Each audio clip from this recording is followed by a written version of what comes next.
What is going on, guys, and welcome back to Touchdowns to Home Runs. My name is Bernie. Thank you for joining us today on the Touchdowns to Home Runs show, the March Madness edition. Hope that your day is going absolutely fantastic. Today, we're going to be doing another Bracketology. We're in the midst now of some conference tournaments, the other big conferences, starting later on this week, and we're also within a week now of Selection Sunday and the actual March Madness tournament, so a really exciting time.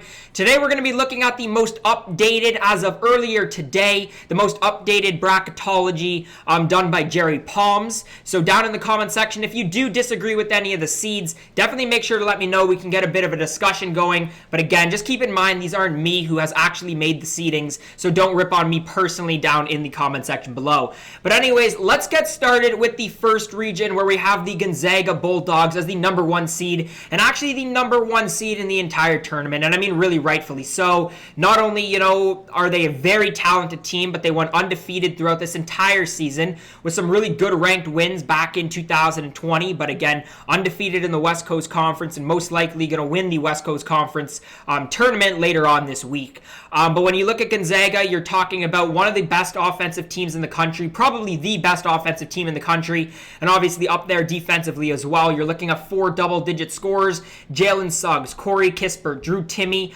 Ayayi as well.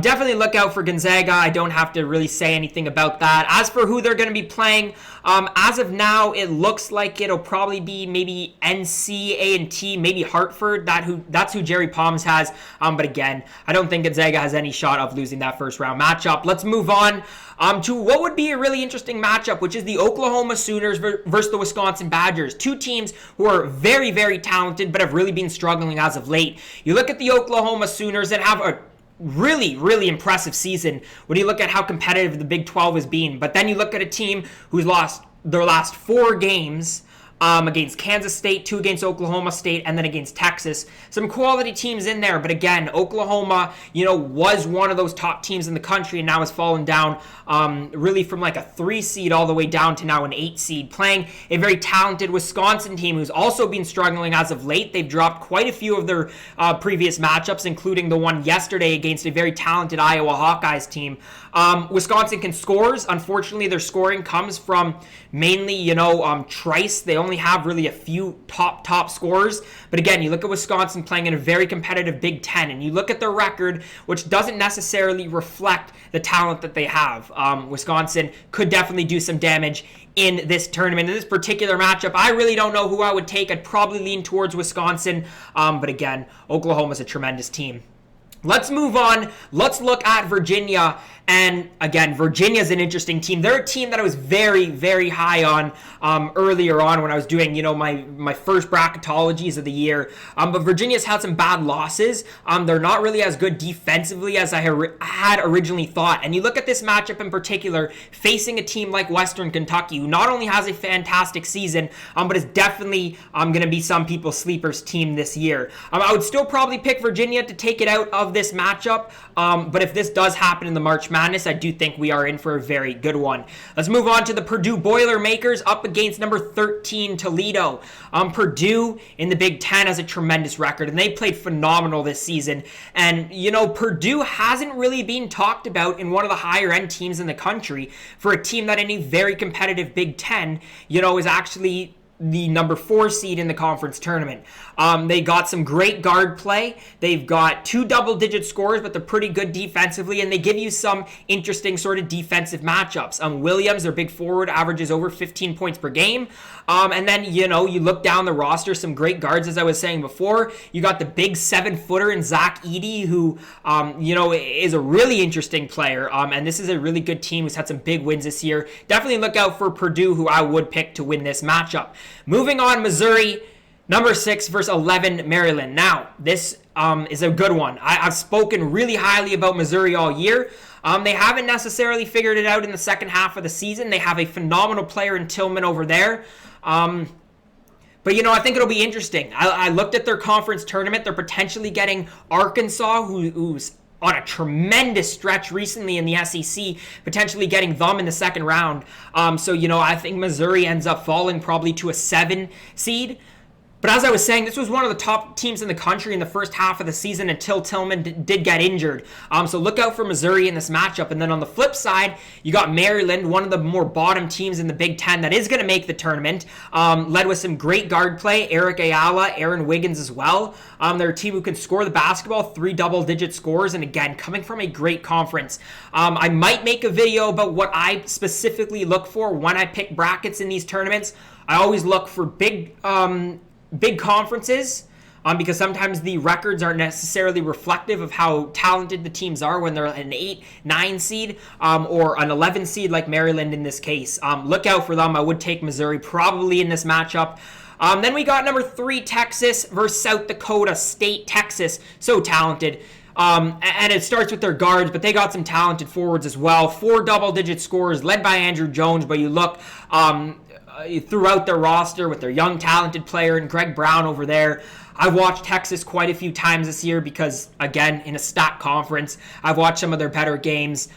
Definitely up there as one of the top teams in the country, I think. And if Texas does get hot, this team definitely makes a push down further into the March Madness. 7 Oregon versus 10 Louisville. Probably, in my opinion, would be the best matchup in this particular region besides possibly Oklahoma versus Wisconsin. But you look at Oregon, they've had a great year this year in the Pac-12. They have 5 double-digit scores, and yes, it's the Pac-12, so not the greatest defensive conference. But again, Oregon can score the basketball, and if you get hot shooting the 3-ball, if you get hot shooting in March Madness, anything could happen. And Oregon's a team that I think if they get to the right part of the bracket, get the right matchups, Oregon is a team that could upset people. You move on to the flip side of their matchup, you got the Louisville Cardinals, who, again, have had a really interesting year. They're a well-coached team. They got a ton of talent. They're a pretty solid defensive team. I thought they were figuring it out potentially in the later part of the year. But Louisville's been really interesting. They've beaten some really good tournament teams. They've also lost to some really bad teams. So again, Louisville's one of the teams that's going to be a lower seed, potentially in a favorable matchup. But has the ability, I think, to win a few games in the tournament. And then we got, obviously, Iowa, Georgia State, 2-15 matchup. Obviously, Luka Garza over there, State. You look at how talented they are. Haven't necessarily been playing the most fantastic as of late. I'm really curious to see what they do in the Big Ten tournament, but they would win this matchup. As for the favorite here, I would probably still take Gonzaga. Really hard to pick against the Bulldogs this year. And as for the sleeper team, man, look out for this Purdue team. I know they're only a 4 seed, so not necessarily a sleeper, but don't count the Purdue Boilermakers out. Moving on to our second region of this bracket, where we have Illinois as the number 1 seed. I think Jerry Palms has them ranked number 4 in the country, even though they did beat Michigan. But Illinois, regardless, is going to be one of my favorites for March Madness. You look at what they did, even with no Dosunmu in the lineup against a very talented Michigan Wolverines team, and, it shows the depth that they have over there with Frazier, with Kofi Coburn, and obviously a tremendous week that they had. They were the team of the week for a reason with the win against Michigan and then Ohio State this past weekend as well. Look out for Illinois. Hopefully they are fully healthy. Obviously I'm a Michigan fan, so I'm going, I want an easy path for the Wolverines to the national championship. But I do hope that Illinois does figure it out. I do hope they're healthy come the tournament. Next up, we got 8 Colorado versus 9 Michigan State. Colorado's been a really interesting team. They had a really good stretch a couple of weeks ago down the stretch of the season, but they're really talented. They're a great defensive team who's had some big wins led by Wright. They got some great forwards and guard play. Really balanced team. I expect them to do some damage in the tournament. And then on the flip side, you got Michigan State. Now, I've seen Michigan State twice in the past week against Michigan. And I'll tell you something. They haven't had a great year in terms of their record. They haven't had a lot of tremendous wins. But they're like 5-2 in their last 7 games. So they have figured it out recently. And when you have a guy like Aaron Henry, a guy who can take over a game, Michigan State could definitely do some damage in the tournament. Next up, we got Tennessee. Now, I've said this before. I don't think Tennessee has had as great of a year as I had originally thought. They were one of the teams that I predicted to be a little better than expectations. Not necessarily the case. Now, they're still a great team. really talented, 3 double-digit scores. They're a great scoring team, scoring 72.5 points per game. And obviously some big wins. They got tremendous guard play. Their top 3 scorers are listed as guards according to ESPN, led by Jaden Springer. Definitely look out for Tennessee, who should be playing either Xavier or VCU according to this bracket here. I would say that's probably Xavier, but they do need to have a win, I think, against Connecticut probably in their conference tournament, or else they would really be pushing it on that bubble. But that would be an interesting matchup if it comes down to that. Next up, we got Oklahoma State, who has been so fantastic during the later part of the season with their wins. 2 wins against Oklahoma. They've had some big wins against some really talented teams in this Big 12, led by Cade Cunningham, obviously, who was tremendous in some of those games. This kid is going to be the number 1 pick in the upcoming draft. Look out for them, but I'll tell you something. Against number 13 Liberty, probably one of the biggest sleeper teams in March Madness this year, and for good reason. They first in the A-Sun with 5 losses this year, and they're a great team. I don't think on paper it actually shows how solid they are defensively, led by Darius McGee, Chris Parker. They're 2 guards who are in double-digit scoring. Look out for Liberty this year. Next up, we have USC number 6 versus 11 St. Bonaventure, and this one should be a pretty interesting matchup as well. USC has had a fairly good season, led by Evan Mobley, the Mobley brothers actually as well. They're a pretty good defensive team, and they've played, some challenging games this year, and they've done fairly well. They've been ranked for a big portion of the year, and I think they're a big threat out of this region. And then you look at 11 St. Bonaventure. Seems like they're an upset pick more often than not. I expect them to be another upset pick again this year. Next up, 3 Villanova versus 14 Colgate. I think this would be one of the more interesting 3-14 matchups. You look at Villanova, a team who has lost some games that they probably should not have. They've had a really interesting season with the huge delay that they had, obviously due to the pandemic, but they're a really well-coached team. They have 5 double-digit scorers, and some really good play from both, their guards and also their bigger men as well. But you look at the team that's on the other side, Colgate, who's going to the tournament, and it is just on a tremendous winning streak to end the season. They've been absolutely fantastic. I think winning 18 of their last 19. I could be wrong. But yeah, Colgate is definitely a big threat, and definitely one of the more interesting 14 seeds, I think, to look out for.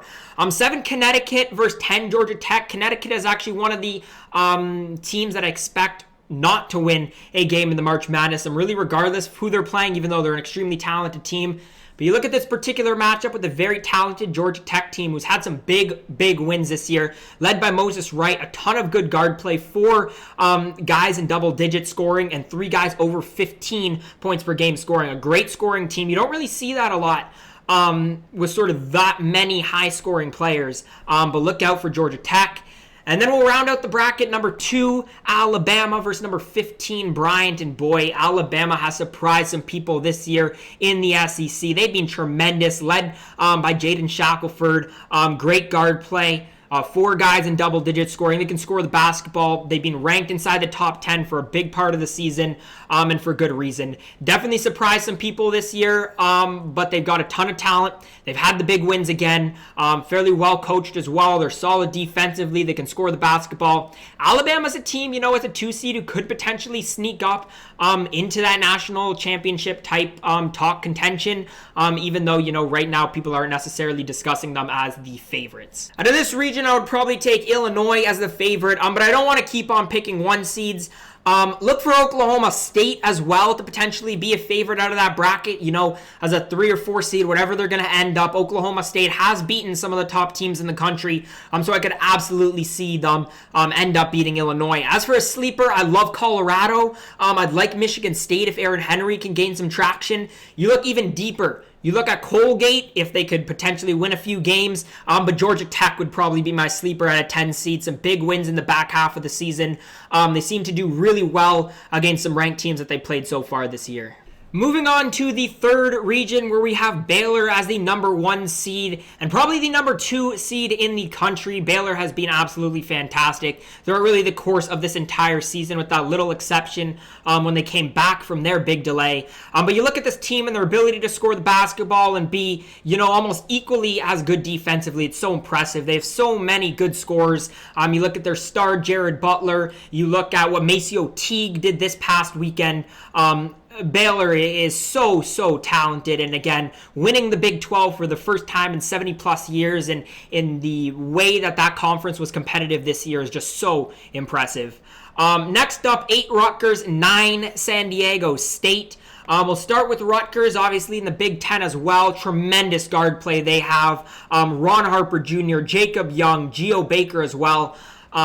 Yeah, Rutgers are a good team. Not historically a tremendous basketball program. They have been getting better recently. They were pretty decent last year. Again, talented again this year. As an 8 seed, they're really interesting because it's 2 really interesting teams. Because on the flip side, you have San Diego State, who isn't as good as they were last year, with no Malachi Flynn over there, but are still tremendous this year, 20-4 and first in the Mountain West Conference. Actually ranked again this year, number 19 in the AP polls. I don't know where they were in the updated ones. But Matt Mitchell leading the way there. Tremendous defensive team. And again, really well coached. This isn't the first year that they've done it. Not as good as last year, but they also did do it again last year, right? So this is another program that's just trending in a tremendous direction. Next up, we have number 5, Texas Tech, against a play-in 12 seed, which would most likely be Drake. Now, this would be an interesting matchup. You got Texas Tech, an annual top seed in the March Madness, and historically a really solid defensive team. You got the transfer of Mac McClung from Georgetown, 16.1 points per game, 3 double-digit scores. Can score the basketball, really solid defensively, and again, doing it in a very competitive Big 12 conference. And then on the flip side, you have Drake, who just lost in their conference tournament finals against Loyola Chicago, but was the third last undefeated team in all of Division I college basketball. They haven't been able to sort of figure it out in the second half of the season, but still a very talented team who has won a lot of basketball games this year, so look out for Drake as well. Next up, we have Florida State versus Winthrop. Now, Winthrop already punched their ticket into the tournament against a Florida State team who's been struggling a bit as of late. I said it in past videos and I got hate for it, but it's sort of looking like it might come into effect now that I think Florida State as a 4, as a 5 is a potential upset. Now, in this Winthrop team, you're playing a very talented team. But in terms of Florida State, 3 double-digit scores, 15-5 record in the ACC, which is, a very good season, obviously. 3 double-digit scores. They're a really solid defensive team. But look out for Florida State in the right 12 matchup, I think, to get upset. Next up, we got Virginia Tech versus UCLA. These 2 teams I don't know too much about. I have watched UCLA a bit. And they're a bit underwhelming. They're a team that I had preseason as a team, that I had high expectations for. Not necessarily the case, but they will sneak into the tournament. Look for UCLA to potentially be an 11-6 upset pick. Number 3, Arkansas.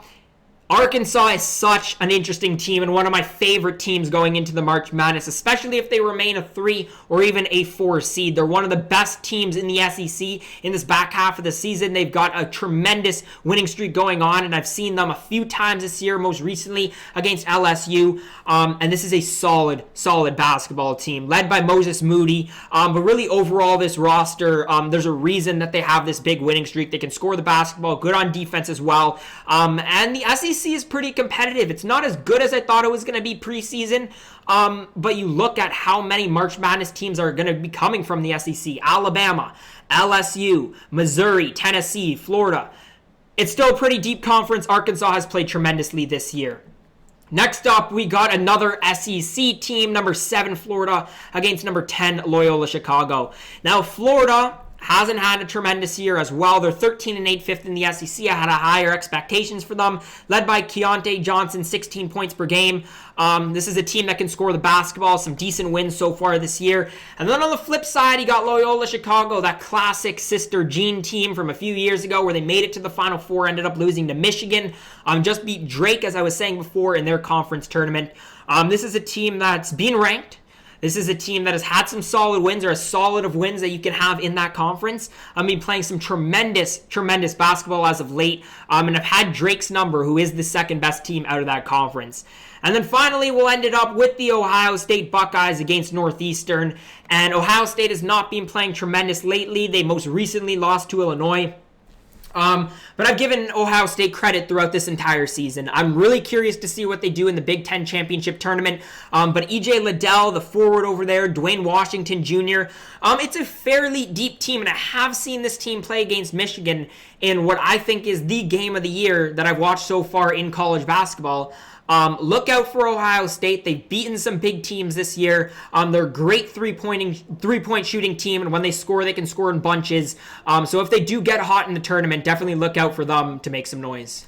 Out of this region, I'm staying away from the number 1 seeds, and even though Baylor is an extremely talented team, I would take Arkansas out of this region. Little bit of a sleeper team already, but Arkansas, led by Moody, has been playing fantastic. And again, when Arkansas is hot, which right now they are one of the most talented teams in the country.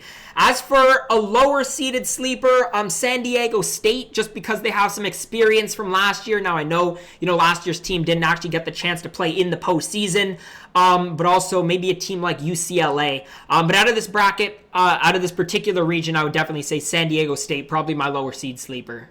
And finally, on to the last region where we have my Michigan Wolverines as a number 1 seed. Now, with Michigan having 2 losses this week, I'm not 100% sure, I would have Michigan as number 3 in the country. I would probably flip Illinois to number 3 and Michigan to number 4. But Michigan, number 3 in this bracketology, nonetheless. What a season they have had. Obviously 2 losses this week. But before that, they're such a complete team and well coached with Juwan Howard. Their starting 5 is all really legit. They're a deep team who runs, 8 guys deep into their bench. And everybody really does a job. They're led by some really talented players. Franz Wagner, Eli Livers, Hunter Dickinson, their freshman center. Look out for the Michigan Wolverines 100%. Definitely a really good three-point shooting team and generally really good at rebounding the basketball. Next up, we got 8 BYU versus 9 Wichita State. Now, I did some research into Wichita State and sort of, what they're bringing to a team that they play in the March Madness, because I know that they have been talked about as a potential sleeper team in the tournament. 15-4 record in the American Conference, led by their big guard, Tyson Etienne, 17 points per game. They're pretty solid offensively. They're pretty solid defensively. Obviously had a pretty good season. Again, I don't personally see them as a sleeper. I know a lot of other people do. I guess look out for Wichita State. Next up, we got 5 Clemson versus UCSB. Now, Clemson was one of my sort of sleeper teams coming into the year. They've been playing some pretty good basketball, I think 16-6 overall in the ACC. This is a talented team, really solid defensively as they have been for the past couple of years. Clemson, they've been inconsistent at some times though. In the right 12 matchup, I do think they could potentially be upset. Not in this particular case, though. Next up, one of my favorite teams who's going to be a 4-seed or below in this year's tournament in the Kansas Jayhawks. Obviously, an annual top seed in the March Madness, but they had a bit of a struggle at the start of the year. But a well-coached team nonetheless who's extremely, extremely talented. They have 5 double-digit scorers, and one of my favorite players in college basketball in David McCormack. And he's so talented. I saw him in that big game that they had against Baylor and what he was able to do there. He's just such a talented player. Good percentages overall, decent free throw shooter, can rebound the basketball, score the basketball. Kansas is a team that definitely has the talent. Look out for them, even though they haven't had, the traditional Kansas season that we're used to. Next up, 6 Creighton versus 11 Colorado State. This is an interesting matchup because I'm not a fan of Creighton personally, and I know that a lot of people like Colorado State as a potential sleeper team. Let's look at Creighton first. They're led by Marcus Zagorowski, one of the most talented players in college basketball, in my opinion. Creighton, too, has 5 double-digit scorers. They scored just under 80 points per game, 18-7 in the Big East, but they've had some bad losses. They've also had some good wins. Creighton is very, very inconsistent. You flip over to a Colorado State team, that's really interesting. They're a pretty solid defensive team. Only 17-5 though in this Mountain West Conference. Don't know too much about them overall, but this is a team that I'm definitely planning on doing some more research coming up to the tournament. Next up, we got 3 Houston, Abilene Christian. Houston came off a big win yesterday with the buzzer beater against Memphis. But Houston's had a good season, 21-3 in the American Conference, led by Quentin Grimes. Houston is a talented team. They were ranked a top team coming into the year. They're a top team right now. They score the basketball. They're good defensively, have experience in the tournament. One of the most well-coached teams in college basketball, and we don't really talk about this coaching staff. Houston is so impressive this year. I would not be surprised at all if they win some big games this year. 7-10 matchup, LSU, North Carolina. I've only watched LSU a few times this year. One of them being that game against Arkansas that I was sort of talking about a bit before. And what I can tell you about LSU is they're an extremely talented team, but they score in bunches. They're either a great three-point shooting team or they're not. So LSU either, it looks like one of the top teams in college basketball, or they get absolutely blown out. And they played Arkansas so well in the first half when they were scoring the basketball a bit. And then the second half couldn't score, got absolutely destroyed by that Arkansas team. They're led by one of the most talented players in the country, in my opinion, in Cameron Thomas. But they have a bunch of players who can score the basketball, and they're solid defensively at points this season. But at 82.7 points per game, again, if LSU can start shooting that 3-ball consistently, they're a dangerous team. A dangerous team in the tournament. And then you're looking at a North Carolina team who's coming off their biggest win of the season in terms of being able to make the tournament by absolutely destroying Duke. But you look at what they've done recently with the big win against Florida State. And then now the win against Duke this season. North Carolina's figuring it out. I know that they're well coached. Obviously got a ton of talent for the tournament. They have top recruiting classes every year. So look out for North Carolina as well. This would be a very interesting matchup of two teams who are, inconsistent but have the ability to be a really solid team. But I would like LSU here. And then you got West Virginia, number 2 versus Morehead State. Pretty sure Morehead already qualified earlier on this weekend, but you look at West Virginia and what a talented team they are, led by Miles McBride, Derek Culver. I watched their game against Baylor, and even though they came up just shy, they're such a gritty team, and I love this West Virginia team, 18-8 in the Big 12. And that record just speaks, again, to how talented they are because of how deep and talented this Big 12 conference is. West Virginia, in my opinion, should be a 2 seed. If they end up being a 3 seed, definitely could surprise some people and, move all the way to the Elite 8, maybe even Final 4. I would not be shocked at all. Look out for West Virginia. In terms of this bracket, my Michigan Wolverines are the favorite, but with bias aside, as sort of a sleeper favorite for this bracket, give me Kansas as a number 4 seed. Again, they've had the big wins. They've done it. They can score the basketball. They're a weird, sort of interesting matchup for some teams. And then lower seed, again, I love that LSU team. I think, you look for a team when you're filling out your bracket in a sleeper team, a team who can get hot, a team who can shoot the basketball. LSU is that team. And again, I like their players. I like their coaching staff. Look out for LSU. Anyways, guys, if you did make it to this point in the video, thank you so much for watching. Again, let me know any thoughts that you guys have down in the comment section below. Let me know what you guys think of the seedings, the rankings. Let me know your favorites in each region, some sleepers that you guys like. I want to hear it all down in the comment section below.